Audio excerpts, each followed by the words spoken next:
श्री क्षेत्रपालो विजयते.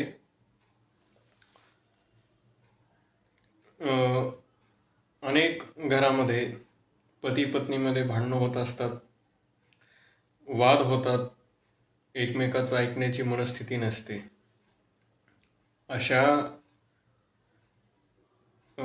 जोडप्यांनी किंवा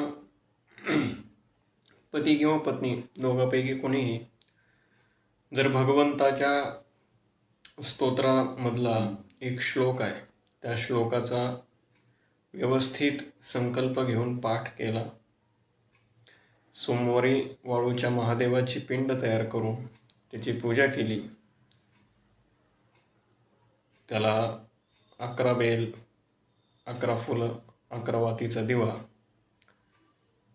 नैवेद्य आणि आरती या पद्धतीनं, आणि त्यासमोर बसूनच भगवान श्री भैरवनाथाचा हा मंत्र, नमः प्रपंच दोर्दंड दैत्यदर्प विनाशिने निज भक्त जिणोद्दाम हर्ष प्रवरदायिने, या मंत्राचा 1 माळ जप केला तर त्या पती पत्नीमधले भांडणं कमी होतात आणि दोघांमधले संबंध चांगले होतात.